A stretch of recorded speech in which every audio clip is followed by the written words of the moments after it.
and welcome to my channel. My name is Lynn, and today I thought I would do something similar to my previous video where I focused on paper B.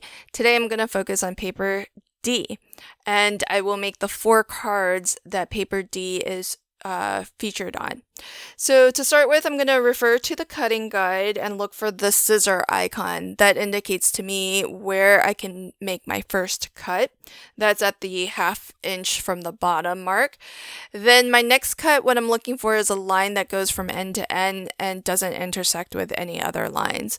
So that's at the 3 3/4 inch mark. And that first piece there, I just cut that into 2 pieces, one being 3 inches and the other being 2.5. And this is one of the more simple cuts, so we end up with 4 different pieces, which each get featured on a separate card. So the sketches that paper D is used on are sketch 7, 10, 13, and 14. What I did in my previous video featuring paper B was, and I'll do it with this video as well, was to pick one paper which I wanted to be sort of the star, and that was the paper B in that case, and in today's video paper D. And then as I look at the sketches that paper D is used on, I'm gonna pick the papers that I feel like coordinate best or visually to my eyes that I'd like to see together. This is sort of a different approach to how to use this free PDF, because instead of doing a full set of 15, I'm just focusing on using one pattern paper and then picking everything else to really kind of highlight and make that particular pattern the star of my card.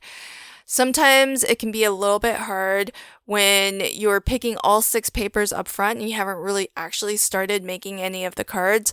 So it can be a little bit daunting to make those pattern paper choices up front, at least for me. And I found that when I did this for the first time, it was a lot of fun, because then I could just pick the papers that I wanted to really go with and complement the star pattern paper I chose to work with. Granted, approaching the sketch challenge or using the sketch challenge this way, I do end up with scraps. But you don't always have to make the full set of 15 cards. Every time I do a video on Kendra's card challenge, I always like to remind folks that this is a very useful resource, even well beyond when the challenge is over.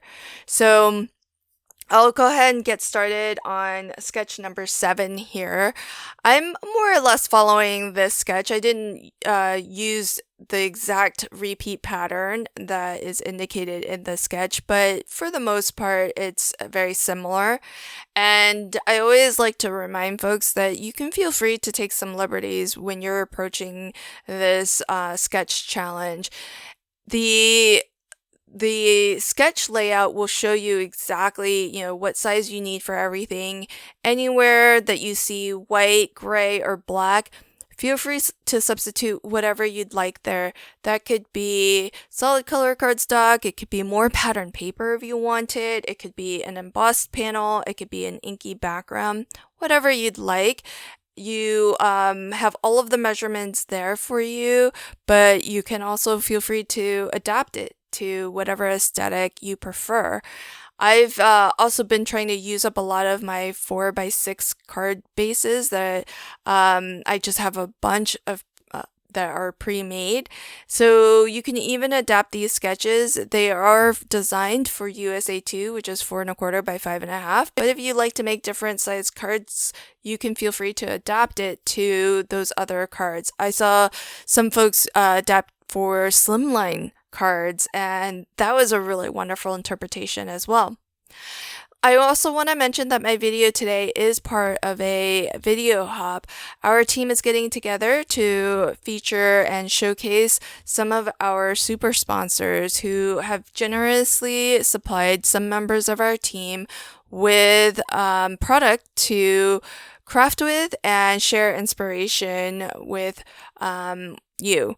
And as well, not only are they a super sponsor, they are also prize sponsors who have donated product or gift certificates that you can win if you do play along with this challenge. To enter into the challenge, all you have to do is download the free PDF if you haven't already and pick 6 sheets of pattern paper, cut it according to the cutting guide, and then create a set of 15 cards. You can enter once per month.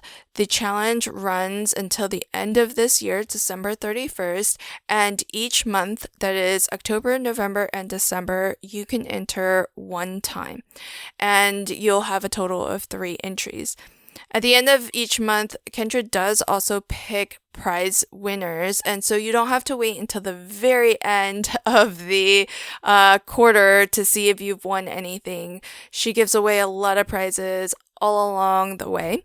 So definitely, if you are playing along, what you'll want to do is join the Kendra's Card Challenge Facebook group, take a photo of your full set of 15 cards, and upload it to the official entry album. My teammates and I, as I mentioned, are featuring different super sponsors. Today, I'm actually crafting with Pink and Main, and this kit that I'm crafting with is the homespun Christmas card kit that Kendra actually gave me. So this isn't actually from Pink and Main, but it's something that Kendra gave me, and so I just couldn't wait to dive in and craft with it. Pink and Main is, as I mentioned, a super sponsor, and later this year we'll have a hop that features all Pink and Main products that were supplied to our team, and so you'll see some members of our team craft with and showcase Pink and Main some more. I just happened to choose Pink and Main to craft with today, and I'm curious to hop along right along with you to see what my teammates chose in terms of which sketches they're gonna highlight, and as well which super sponsors they're going to highlight. This card is sketch number 14, and you might see that it's a little bit different from how it's shown in the card sketch layout. In the card sketch layout, it's shown as a portrait-oriented card, but I've rotated it and turned it into a landscape-oriented card. And the reason for that is because I chose a directional pattern paper as my paper D. And so in the way that this was originally cut, my pattern wouldn't quite make as much sense. Now there's 2 ways you can address that. You can just flip the pattern paper over to the back if you're using double-sided pattern paper, or you could just rotate the card and do as I've done. So here's a final look at the 4 cards that I made. This one is sketch number 7, and that just features that one little strip of pattern D, and then I chose additional papers to coordinate with it. This one is sketch number 10, which I did also change the original sketch from portrait to landscape orientation. Here is sketch number 13. I think I stuck pretty close to this. I might have changed it a little bit in terms of adding that additional matte layer, but otherwise fairly close interpretation of the card sketch, original card sketch. And then finally I have sketch number 14, which again I modified from a portrait card to a landscape card. Now, before we close out this video, I do also want to mention that Kendra is giving away a prize if you want to hop along, and in any of our videos, you can open the description box and there will be a link to a giveaway form that you can fill out for a chance to win a giveaway from Kendra. So don't forget to hop along, hashtag KCC12Nov super sponsor, and if that doesn't bring everything up, just expand that description box and you'll see direct links to each video. If you do want to play along, that description box will also have a link to download the free PDF as well. Thanks for joining me today. Happy hopping and have a fantastic day. Bye.